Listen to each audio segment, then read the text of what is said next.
নমস্কার। আজ আপনাদের সামনে পরিবেশন করছি ভবানী মুখোপাধ্যায় রচিত গল্প পেশা। টিনের উপর আলকাতরা দিয়ে অসমান হস্তাক্ষরে লেখা আছে নেতাজি কেবিন। মফস্বলের শহর, আদালত, হাসপাতাল, বাজার সবই পাশাপাশি। তাই টিনের চেয়ার ও ভাঙা বেঞ্চিতে সমৃদ্ধ এই হোটেলটি চলে ভালো। সকালের দিকে অবশ্য তেমন ভিড় নেই, অল্প কয়েকজন চায়ের খদ্দের। আমার টেবিলের অপর দিকে যে বেঁটে লোকটি বসেছিল, যেমন তার আকৃতি তেমনি তার পরিচ্ছদ।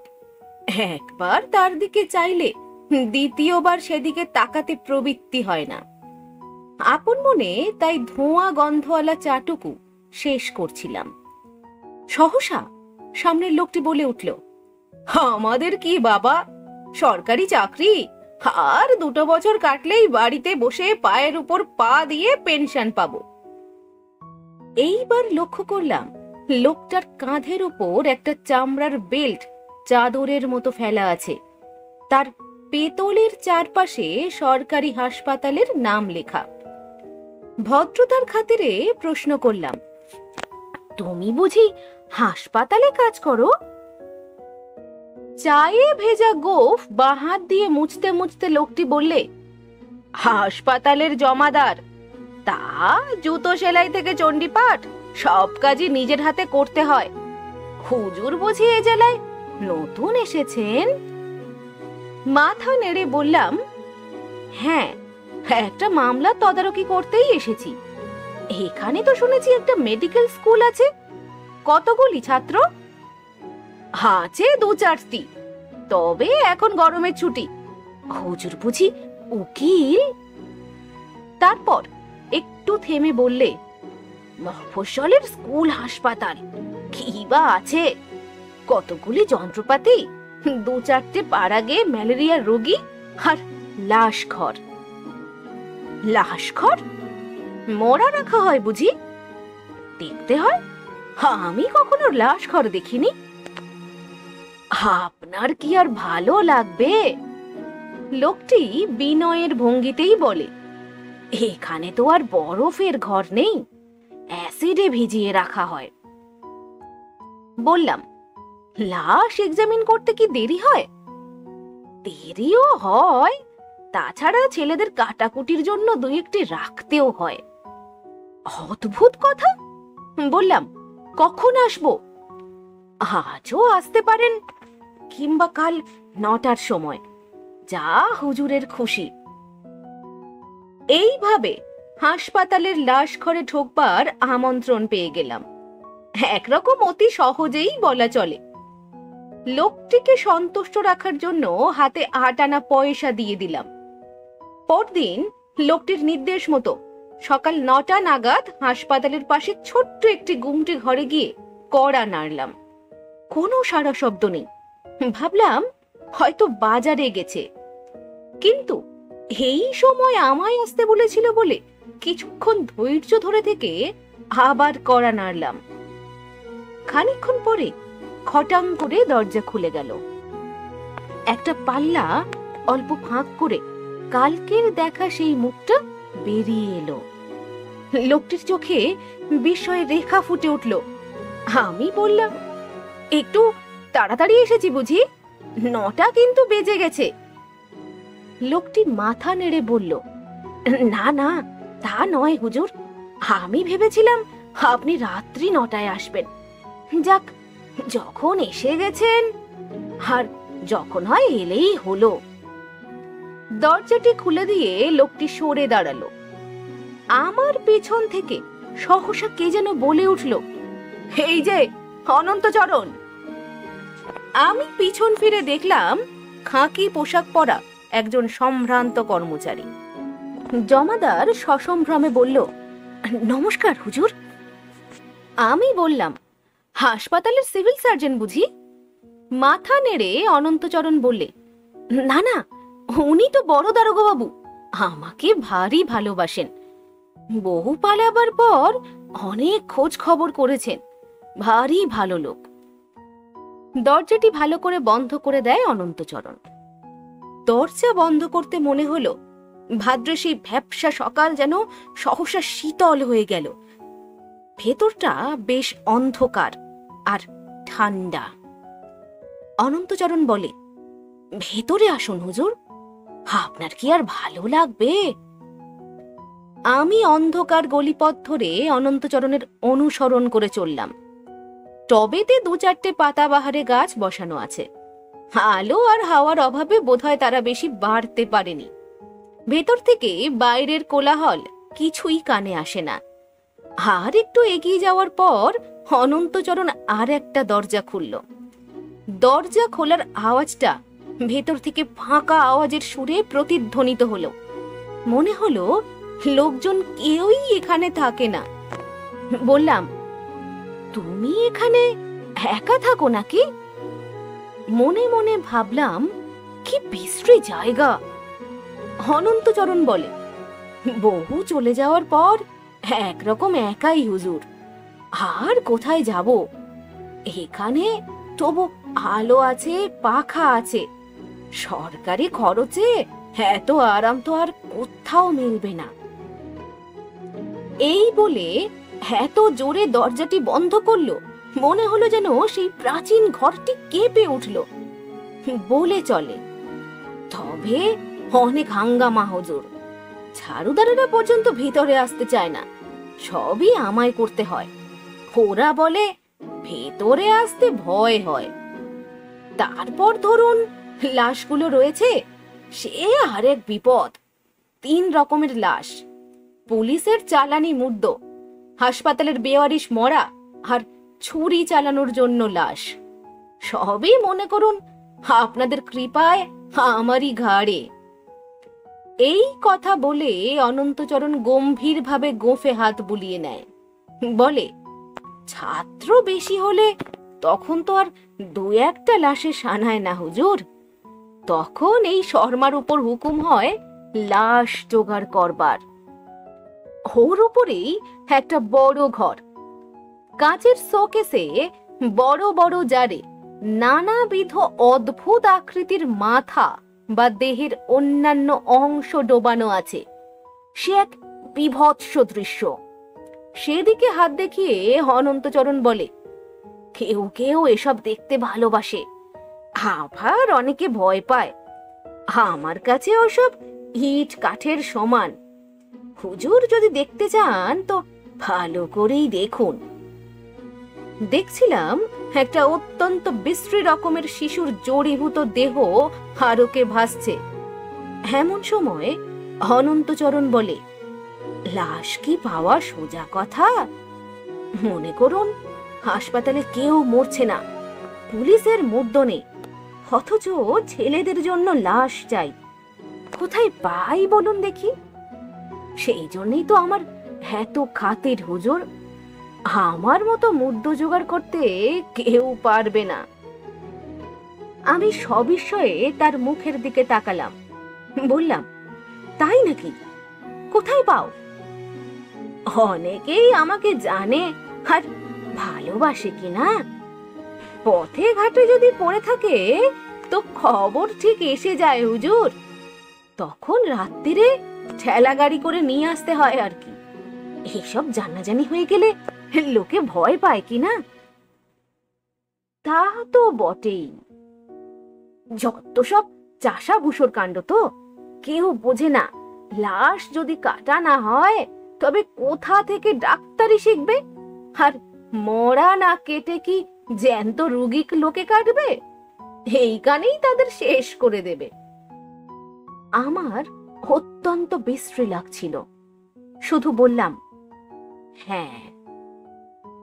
লোকটি দোরগোড়ায় পথ বন্ধ করে দাঁড়িয়েছিল। ঘরের ভিতরেই তার দৃষ্টি। একটু চিন্তাকুল থেকে বলল, জানেন, বউ এই ঘরটায় থাকতে ভালোবাসতো। এই ঘরটি ছিল ওর ভারী পছন্দ। এইগুলো দেখেইও অর্ধেক সময় কাটিয়ে দিত। ছেলেরা যখন ছুটিতে থাকে তখনই ওর আরো ভালো লাগতো। চারদিক বেশ ঠান্ডা ও চুপচাপ হয়ে যেত। আমি বললাম, হ্যাঁ, তুই যদি ওর এসব ভালো লাগতো তবে ছেড়ে ছুড়ে দিয়ে চলে গেল কেন? উত্তর না দিয়ে অনন্তচরণ আর একটি ঘরে গিয়ে ঢুকলো।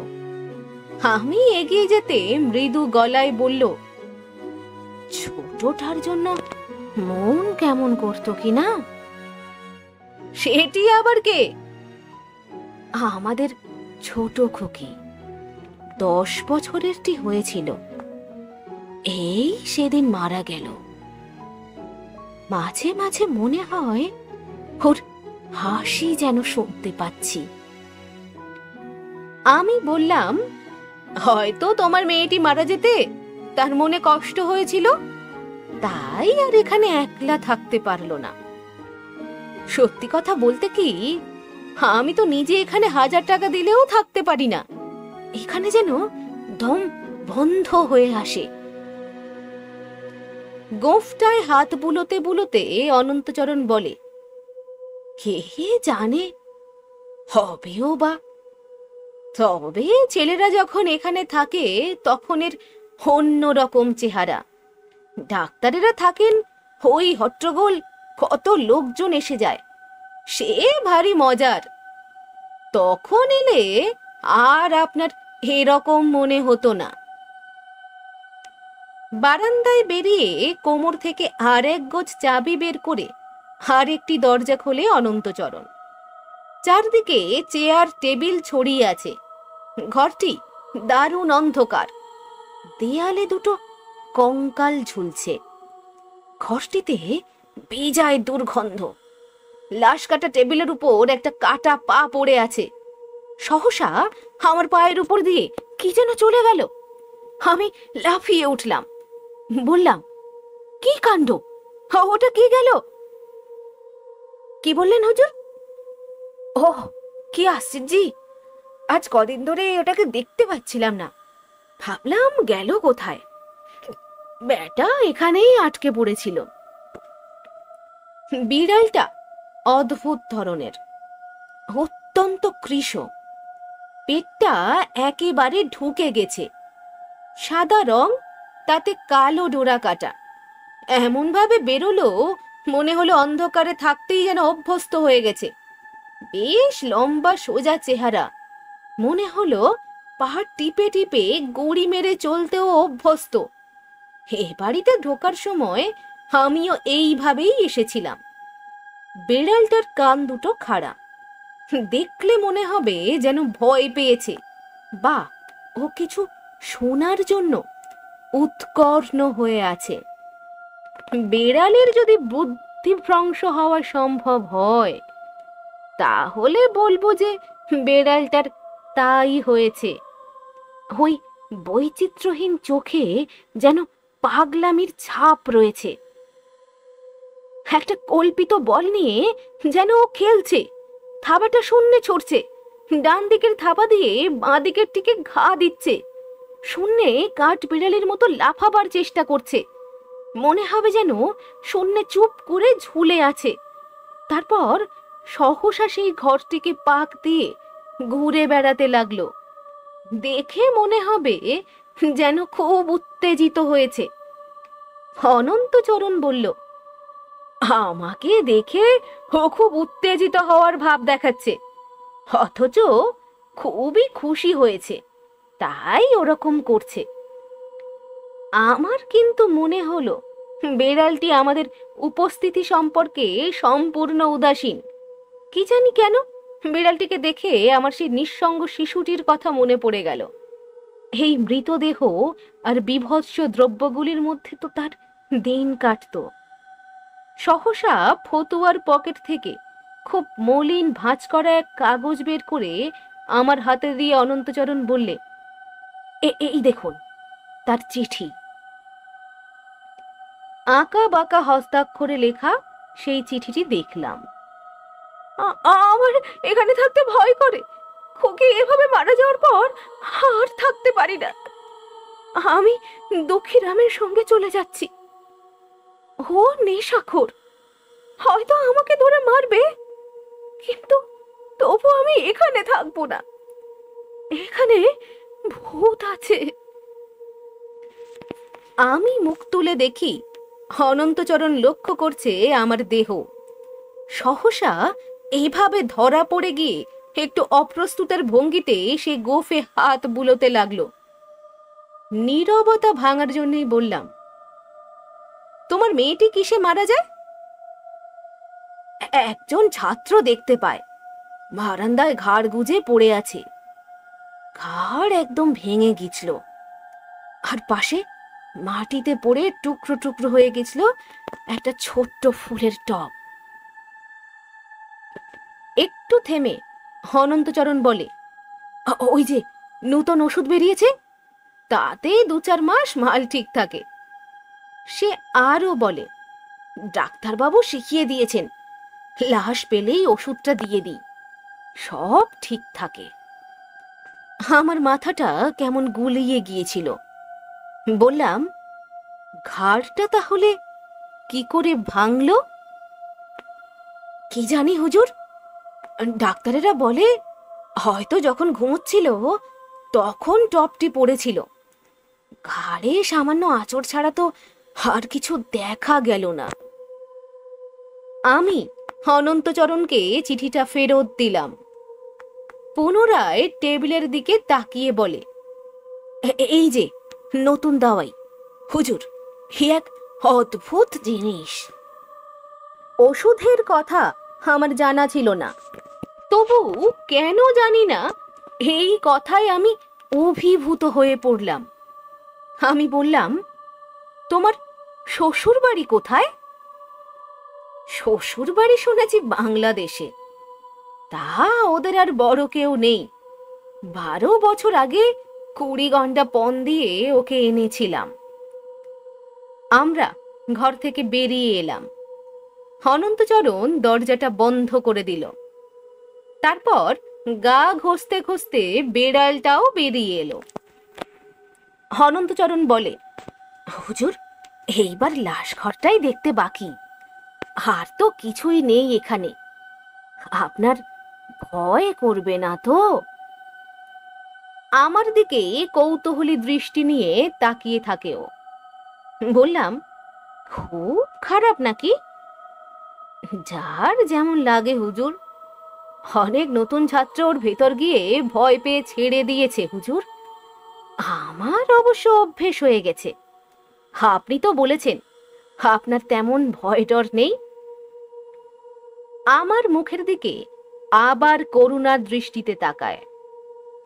দম্ভ করেই বললাম, আমার অত শত নেই, যখন এসেছি সব কিছুই দেখব।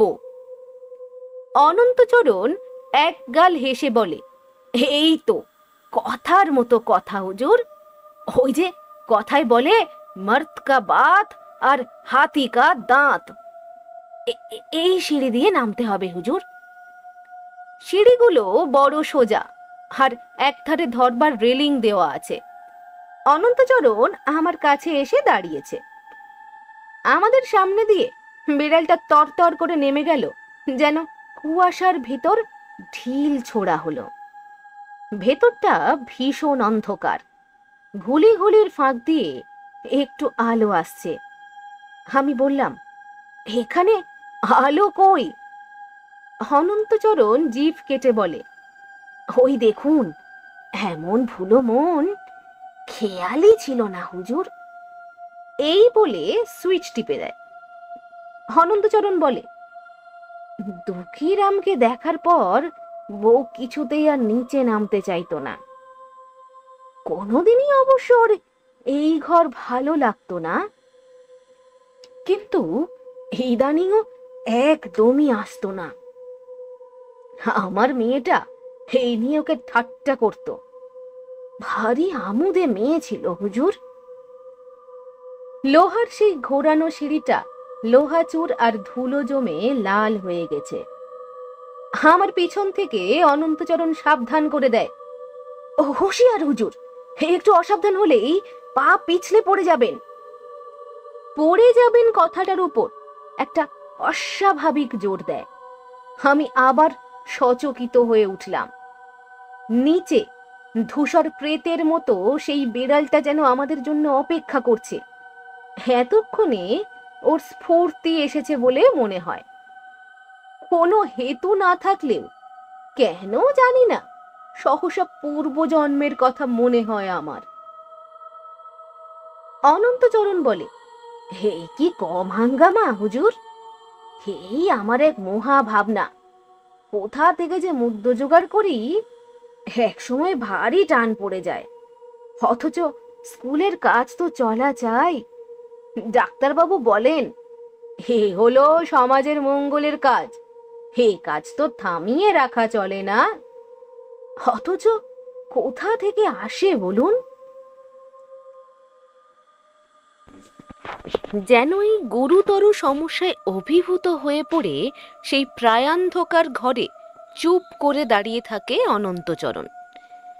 আমি চারদিকে তাকিয়ে দেখি এই ঘরটি অস্বাভাবিক রকমের বড়, প্রাচীনকালের জমিদার বাড়ির মালখানার মতো একটু মাটির নিচে, আর ছাদ এত উঁচুতে যে সেইখানে ঝোলানো অল্প শক্তির বৈদ্যুতিক আলো নিচ থেকে তারার মতো ক্ষীণ দেখায়। ঘরটার ভেতর স্পষ্টভাবে কিছু দেখা যায় না। দেওয়ালগুলির গায়ে সাদা বালি লাগানো, মেঝেটা লাল, আর ভেতরটা বেশ ঠান্ডা। অনন্তচরণ পুনরায় তার পলাতক বউটির কথা উত্থাপন করে, বলে, লাল সবুজ ওই যে সিল্কের ফিতে উঠেছে আজকাল, বউয়ের ভারী পছন্দ ছিল। দাম কম ছিল বলে আমিও কোনোদিন কিছু বলিনি। তবে আমরা গরিব গুরব মানুষ, ওসব আমাদের মানায় না। মাথায় ওই রকম লাল ফিতে বা জড়ি দেওয়া ফিতে দিলে অবশ্য বউকে চমৎকার দেখাতো। থাকে ওসব কথা, আসুন এইবার লাশ দেখুন। একধারে একটা লোহার চৌবাচ্চা, তারই ভেতর অ্যাসিডে মৃতদেহগুলো রয়েছে। অনন্তচরণ বলে, 2-4 দিন এইখানেই রেখে দিই ওদের, তারপর যেমন যেমন দরকার পড়ে ওদের পাঠিয়ে দিই। ওর গলার আওয়াজ সহসা কেমন গাঢ় হয়ে আসে। অন্ধকারে হাবছা আলোয় কিছু চট করে নজরে আসে না। অনন্তচরণের গলার আওয়াজে মনে হয় ও সহসা যেন উত্তেজিত হয়ে উঠেছে। বলে, এর ভেতরেই 4টে লাশ রয়েছে হুজুর, একটা বাচ্চা আর 3টে ধাড়ি। বেশ বোঝা যায় ওর গলার আওয়াজ ক্রমেই চড়ছে। একটা বাঁশের খুঁটি নিয়ে সেই ময়লা ঘোলা জলও নাড়তে থাকে। মনে হয় যেন কোনো পিশাচ পরমানন্দে খেলা করছে। অ্যাসিড জলের ভেতর থেকে যুবক, বৃদ্ধ, তরুণী ও শিশুর দেহ পর্যায়ক্রমে ভেসে ওঠে। বেশ পা টিপে টিপে আমার কাছে এসে সহসা অনন্তচরণ বলে, হুজুর, এর মধ্যে সবচেয়ে কাকে বেশি ভালোবাসি জানেন? এই বলে আমার জবাবের অপেক্ষায় না থেকে সে পুনরায় সেইভাবে বাঁশের খোঁটাটা নাড়তে থাকে। বলে, কই রে নটবর, একখানা মুখখানা দেখাও তো বাগদা। এত লুকোচুরি কিসের বাবা? বেরিয়ে পড়ো, বেরিয়ে পড়ো। এই যে। বাঁশের সেই খোঁটাটা সহসা ফেলে দিয়ে সেই মরার চুলগুলি বাগিয়ে নিয়ে আমার দিকে তুলে ধরে দেখায়। কোনো রূপ দ্বিধা নেই। অবলীলাক্রমে তার মাথাটা নিজের হাতের উপর শুইয়ে দিয়ে মুখটা যাতে আমি ভালো করে দেখতে পারি তার ব্যবস্থা করে দেয়। এরকম বিভৎস পৈশাচিক দৃশ্য আমি জীবনে কখনো দেখিনি। অনন্তচরণের চোখ মুখ উজ্জ্বল হয়ে উঠেছে, সে যেন সহসা পুলকিত হয়ে ওঠে। আমার দিকে তাকিয়ে মাতালের মতো ভঙ্গি করে বলে, বেশ দেখতে না? চট করে ওকে ওপরে পাঠাচ্ছি না। সত্যি ছোকরাকে দেখতে ভালো ছিল, মেয়ে ছেলেরা ওকে পছন্দই করত, বোতল টোতলও চলতো। দেখি কতদিন আটকানো যায়। এই বলে সে দেহটাকে ছেড়ে দেয়। অ্যাসিড জলে একটা আন্দোলন জাগে। হুজুর বোধহয় ভাবছেন সব চুলই লাল কেন, অ্যাসিডে ওরকম হয়ে গেছে। আমি শুধু প্রশ্ন করলাম, ওদের কিভাবে ওপরে নিয়ে যাওয়া হয়? কপি কলে দড়ি টেনে। একটা দেবদারু গাঠের প্রকাণ্ড বাক্স দড়িতে ঝোলানো রয়েছে দেখলাম। দড়ি ধরে একটু টেনে দেখায় অনন্তচরণ। কপি কলের আওয়াজটা একটা করুণ আর্তনাদের মতো শোনায়। ক্রমে আমার গায়ের প্রতিটি লোম খাড়া হয়ে ওঠে, ভয়ে বুক দুরু দুরু করতে থাকে। আরও একটু এগিয়ে গিয়ে দেখি সেই কাঠের বাক্সের ভেতর মলিন চাদর চাপা কি যেন রয়েছে। আমি অনন্তচরণকে বললাম, ওর ভেতরে ওটা কি রয়েছে বলো তো? দেখা গেল একটি অল্প বয়সী স্ত্রীলোকের সম্পূর্ণ নগ্ন দেহ শোয়ানো রয়েছে, মাথার তলায় একখানি ইট দেওয়া, তাতেই মুখখানা স্পষ্ট দেখা যাচ্ছে। খোপার ভেতর থেকে একটা জরির ফিতে চকচক করছে। ঠিক এই সময়ে সহসা আলো নিভে গেল। আমার পকেটে টর্চ ছিল। দেখি সে হিংস্র দৃষ্টিতে আমার মুখের দিকে তাকিয়ে আছে। আমার হাতে টর্চটা দেখে সে যেন একটু হতভম্ব হয়ে গেছে। তাই একটু অপ্রস্তুতের ভঙ্গিতেই বলছে, দেখছেন, আলোটা হঠাৎ বন্ধ হয়ে গেল, কি কেলেঙ্কারি। অনন্তচরণের গলার স্বর আবার নরম হয়ে এসেছে। আমি লজ্জা ত্যাগ করে উঠে বলি, সত্যি কথা বলতে কি, আমার গা ছমছম করছে, এসব দেখা আমার অভ্যেস নেই। পকেট হাতড়ে 2 টাকা তার হাতে দিয়ে হাঁপাতে হাঁপাতে উপরে উঠে এলাম। অনন্তচরণও ছাড়বার পাত্র নয়, সেও আমার পিছু নিয়েছে। অন্ধকারে সেই খ্যাপা বিড়ালটার চোখ দুটো জ্বলছে। সেই মুহূর্তে আমার চোখের সামনে অনন্তচরণের বাড়ি ছাড়া বউয়ের জরির ফিতে দিয়ে বাঁধা খোপা আর অসহায় চোখ দুটি ভেসে উঠল। আমি কোনো রকমে সেই ঘর থেকে বেরিয়ে পথে এসে দাঁড়ালাম। অনন্তচরণ কি আমাকে তাড়া করছে?